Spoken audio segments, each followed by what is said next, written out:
Okay, let us jump into day 2. Question 3. How did God address Samuel's sorrows and misgivings? What lessons do we learn from this? So let's split the question up. The first part of this question, what was Samuel's sorrow and misgivings? Now, Samuel's sorrows were threefold. First was that Saul had severe character flaws. We see this in chapter 8 to 10. Second, Samuel eventually disobeyed God's commands. We see this in chapter 13 and 15.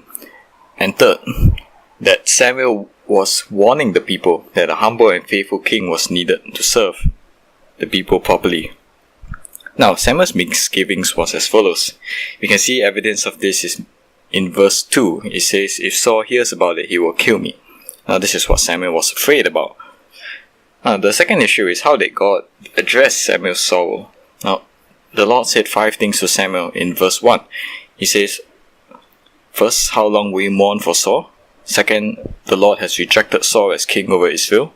Third, the Lord gives a command to Samuel to fill his horn with oil.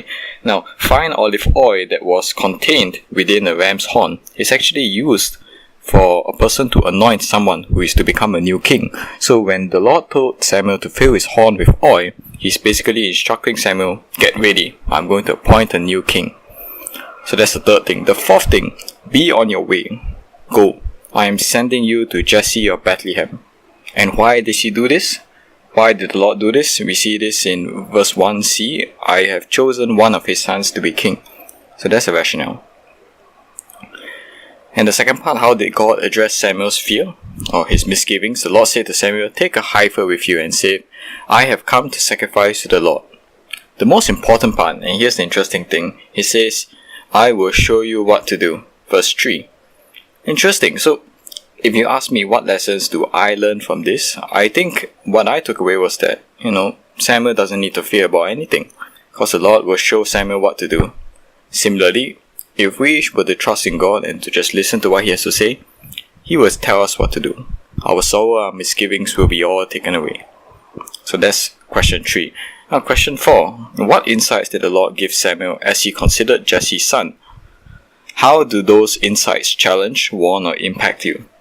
Okay, so let's pick up the question again. The first issue, what are the insights that was given to Samuel? We see this in verse 7. It says, first, the Lord does not look at the things people look at. So it suggests a different criterion here. So the Lord looks at some kind of criterion, whereas people look at a different kind of criterion. So what then is the criterion that people look at? So it proceeds to answer that question. So in verse 7 part C, it says, people look at the outward appearance. So what's on the outside? Whereas the Lord looks at the heart. That is 7 part D. Now it's interesting to note that, this son, the son's height and good looks, at least the previous sons, they're all reminiscent of that of Saul. You see, because Saul himself was good looking, he was tall, he was handsome, but the Lord has rejected Saul as king. You see, so even though all these sons have similar reminiscent characteristics of Saul, it's important to remember that Saul was eventually rejected as king as well. God is more concerned with what is inside the person's heart. And because Samuel is a mere mortal, he can't possibly know this. So how does Samuel, being a mere mortal, how does he know that, there's some indication that something is wrong? Now, some of the commentaries seem to suggest that Samuel was likely using some kind of a device of some sort. In those times, people used to use things like the Urim and the Thummim. So these are basically some symbolic objects, and these objects will be used and carried by the individual to check to see whether or not is the son the chosen one. So the sons will walk in front of these objects, the Urim and the Thummim, and then in that case, this divination is worn at the breastplate of Samuel, and then if let's say that person is to be king, then these two devices, so-called, will give a kind of indication as to the person's candidacy for king. So that's of the nature of the selection. Note how that still, this is more concerned with the inward appearance that man cannot tell just by outward looks. So how do those insights challenge, warn, or impact you? Well, I think for me, we often tend to, see that, hey, We are more concerned with stuff like, how are people viewing me? Am I going to be accepted by people? That's good and all. But more importantly as well is to check on the inside of the heart, because that's what the Lord looks at. Okay, question 5. So what do you learn about the way God views people, and what and how does this compare to what you value in yourself and others? So this is scripture reference here, Psalms 44 verse 21. It says, "Would not God have discovered it, since he knows the secret of the heart?" Now in that case, this verse seems to suggest that, God can discover even the deepest and the darkest secrets that each person has. So nothing can be hidden from an individual. So when God looks at people, when God views people, it in a sense is saying that everything of a person is transparent before God. So the next part, how does this compare to what you value in yourself and others? Well, we again got to have a look at ourselves. What exactly are we presenting on the outward side? What exactly are we presenting on the inward side? Some people believe that there's a kind of dichotomy, so within the private and public life distinction. Some people feel that there's absolutely no relation between the two at all. Whatever you do in your private life has no impact on your public life. But some people view otherwise, and I'm more inclined to accept the latter view. Whatever we do in secret actually does have an impact on what happens in public as well. So, we need to remember, when we compare of what we value in ourselves and in others, we need to remember this public-private dichotomy. Okay, day 3. Now let's have a look at question 6. Now what happened to Saul, and what might have been some reasons that it occurred? So the answer for this is actually in verse 14. It says that the Spirit of the Lord had departed from Saul. That's the first thing, and was not only did the Spirit of the Lord depart from Saul, but was an evil spirit from the Lord tormented him. Some people have suggested that the evil spirit may actually be some mental illness, but all in all, this verse 14b notwithstanding, the main point was that God had left Saul. The Lord was no longer with Saul anymore. Now let's proceed on to the next issue. What are some possible reasons that this may have occurred? Well, we see several references to various verses. In Deuteronomy 28 verse 15, for example, it says that if you do not obey the Lord, then curses will come upon you. In 1 Samuel chapter 15 verse 23, 26 and 28, it talks about how Saul has rejected God in his actions, and therefore Samuel was telling Saul, you have rejected God because of your outward actions, and because of this, God in turn rejected Saul. And finally, the last scriptural reference that was provided, Lamentations chapter 3 verse 39, it talks about how punishment is the expected consequence of sin. So, it's not just a consequence, whereby it's an cause and effect thing, but rather, it seems to suggest, verse 39, that it is the expected consequence. So, we cannot be surprised that we are punished because sin occurs. So, Saul in this case, being tormented by this evil spirit, was actually nothing more than what is expected.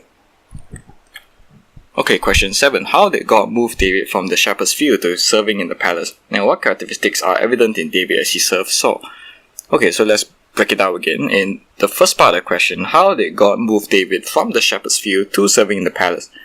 Now, I think the answer lies in verse 15, when Saul's attendants basically said to Saul, let us find someone who can play the lyre for, of course, our Lord, Samuel.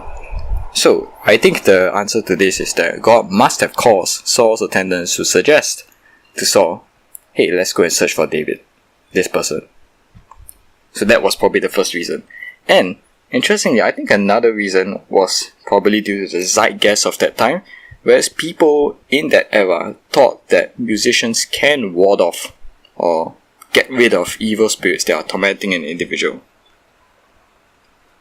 So, what characteristics are evident in David? We see 5 characteristics in verse 18. First, a brave man. Now, the word brave in this case seems to suggest that he is a noble man of wealth. That is from the Oxford Commentary. Second, he is a warrior. A warrior is someone who fights well. He speaks well. And in this case, speaking well doesn't just refer to a wide lexicon or a good vocabulary, but rather a kind of gracefulness in speaking, a kind of intelligence, eloquence, and wit. So it's really the best of both worlds. Fourth, a fine-looking man, probably a handsome person. And fifth, most importantly, the Lord is with him. Now that is a central and recurring thematic that has been occurring all across these chapters. So when he said the Lord is with him, this contrasts very sharply to the previous questions where he said that the Lord had departed from Saul, verse 14. Note the contrast here. Okay, so the next question, what were the characteristics that were evident as David served Saul? Now the first one was that, in verse 22, David became one of Saul's armor bearers. This suggests that David was highly skilled as a warrior. Second, in verse 22 again, it says how Saul requested that David stay in his service because Saul was happy with David's performance as well. So because of this, we can likely infer that David was a rather charismatic individual. So not just skilled, but highly charismatic, such that, Saul was pleased with David's conduct. Okay, question 8. Where and how has God called you to use the gifts that he has given you? A personal question, but nonetheless, do give it some thought. Alright, day 4, now let's have a look at verse 9. What threat did Saul and the Israelite army face, and how did they respond from this? Now the threat. What is a threat first? Now the answer is in verse 4, the Philistine champion named Goliath. Verse 4. So that was a threat. In fact, the threat was described in such a way that his height was 6 cubits and a span. If you translate that to the metric system, that's about 2.97 meters tall in verse 4. Interestingly, I want to point out that the Greek reading of this verse says actually 4 cubits and a span. So this means that it's actually about 2 meters or so. Again, the Oxford commentary suggests that the number 6 here was mistakenly used instead of 4. And consequently, the height of 2 meters might be the more realistic estimate of Goliath's height. But nonetheless, it shows how Goliath was a tall and imposing person.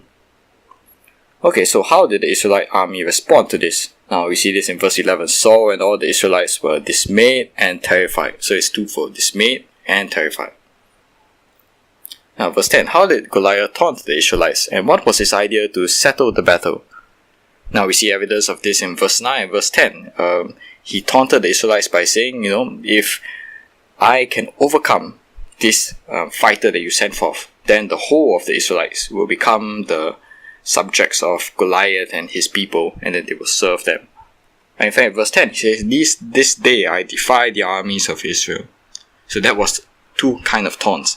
So not just the threat of being their servants, but rather, the direct attack against the integrity of the army itself. So his idea to settle the battle was actually in verse 8. It says in quotes from the New International Version, choose a man and have him come down to me. So we're kind of like a one-on-one battle here. Okay, and in question 11, how did David's perspective differ from that of his brothers and other soldiers? What do their actions and words reveal about their belief in God? Okay, so what was David's perspective? First, we see in verse 32, let no one lose heart on account of this Philistine. Your servant will go and fight him. Your servant, of course, referring to David. We see in this case that David was a very brave man. The second thing, in verse 26, he says, who is this uncircumcised Philistine that he should defy the armies of the living God? We can see that, in this case, David was zealous, a defender of God's name, protecting God's integrity. A defender of God's name, zealous for God's name. Next, we see that David's perspective was that of faith as well. Although this is not strictly within the day's readings, but nonetheless, in verse 37, it says how, the Lord had actually rescued David previously from various wild beasts and animals that attempted to attack him. And because of that, he is confident that the Lord will rescue him from this Philistine's hand. In this case, we see that David demonstrated great faith in the Lord as well. Okay, let's contrast this very sharply to the other perspectives that the soldiers and the brothers have. They were incapacitated. Verse 24, they all fled from Goliath. And not just fled, like a retreat kind of thing, a controlled retreat, but rather they fled in great fear, trembling. In fact, in verse 28 as well, we see some really nasty elements coming out, that of suspicion and jealousy. His brother actually told David, I know how conceited you are and how wicked your heart is. You came down only to watch the battle. In other words, he's suggesting that David had actually improper motives of coming down. Okay, question 12. A personal question again. In your circumstances, what do your words and actions reveal about your belief in God? Now have a look at this question. Okay, day 5. Now, question 13. How did David's prior experiences of God's power give him courage to face this challenge? And how does this help or encourage you? Now, let's take a look at the first issue again. So what was David's prior experience? Verse 37 actually, the Lord had actually rescued David from the paw of the lion and the paw of the bear. Now note that lions and bears are of course wild beasts and creatures. When stacked up against even a strong human being, I don't think that victory is likely, but nonetheless the Lord still delivered him from these wild animals and beasts. Okay, the next part of the question. How did David's prior experiences of God's power give him courage to face this challenge? Okay, we see evidence of this in verse 36 and verse 37. So, not only did he experience something in the past, he managed to translate this past event to his present circumstances. He said, this uncircumcised Philistine will be like one of the animals whom he killed. And why is it so? Now, the next part is the causative part. Why? Because this Philistine has defied the armies of the living God. We also see an element of unwavering faith in God. Verse 37, the Lord will rescue me from the hand of this Philistine. So, translation to present circumstances and unwavering faith. How does this help or encourage you? Well, you can rest assured, God has been there for you in the past. He will be there for you today as well.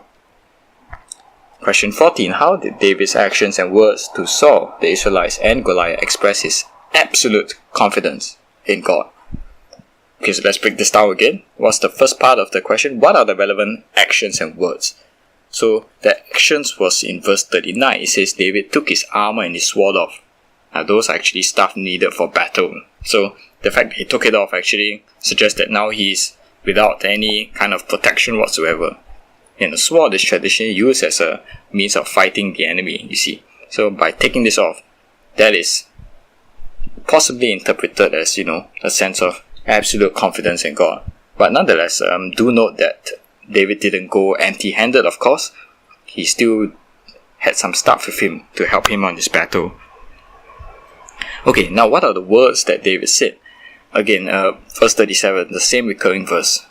And in verse 39, he said, I cannot go in these because I'm not used to them. So those are the words and the actions that are in consideration for this question. Now the next issue is that how does this show absolute confidence in God?